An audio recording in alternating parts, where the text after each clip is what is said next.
International pressure is growing on Syria following allegations of chemical weapons, and Syria's foreign minister says the country will defend itself using, quote, all means available, end quote.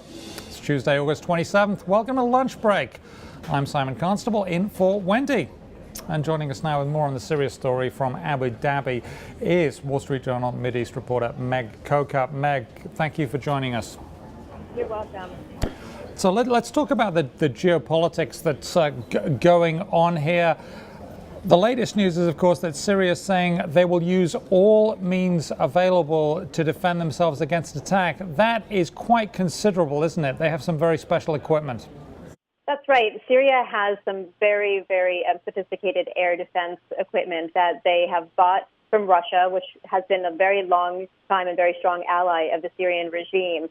Those air defenses are really top of the line, and U.S. aircraft haven't had a whole lot of one-on-one contact with them before. That's part of the reason why we see discussions in Washington and Paris and London talking about some sort of limited strike, and we're being told that it's probably going to be some sort of cruise missile strike instead of any manned aircraft going into Syrian airspace, should there be a military response this week. To put this into context, the air defenses in Libya, if we remember back that far, were nowhere near as good as these air defenses that the Syrians have. Now, I understand that Turkey is also standing by, ready, on watch for an attack if and when that comes. Yes, look, Syria's neighbors have all been quite frightened over the last 2 years as this conflict spins out of control. And now there's more than 1 million Syrian refugees who have crossed the borders into places like Turkey and Jordan and Iraq, and they're afraid of more spillover as well. From the Turkish side, of course, there's a very strong military, and it's a member of NATO, and so there's the Turkish leaders there have been quite strong in their condemnation of last week's attack, and they'll probably be a part of the force of the willing should there be a military strike this week. And obviously we know that the British have moved into Cyprus, at least some military assets into Cyprus, which is down the eastern end of the Mediterranean, along with 4 U.S. warships as part of the Mediterranean fleet there. Now, we've also got a lot of major governments around the world weighing in on different sides with the conflict, right? We've got the Russians saying, no, don't intervene, the U.S., please, with or without any help.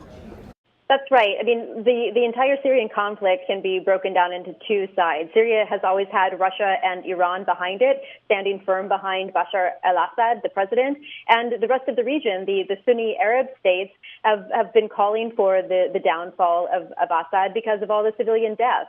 So you have Western allies of the United States, plus most of the Arab states, all looking for a way to end this conflict, and chemical weapons has been the red line that most of these same allies say is beyond the pale, and that's why people are gearing up for some sort of military response.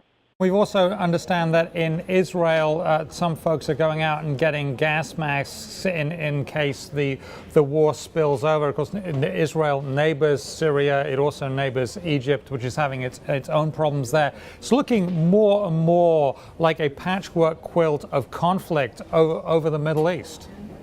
Right. I mean, throughout the middle part of the 20th century, we've seen multiple wars in the Middle East, and Syria has been in the middle of most, if not all of those.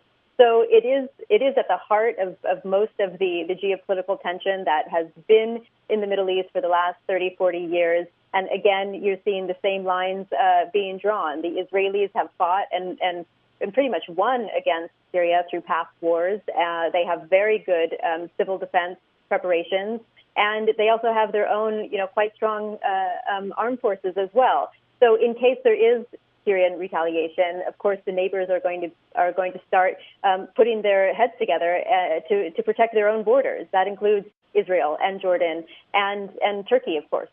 Okay, interesting situation there. Thank you very much, Meg Coker with the Wall Street Journal.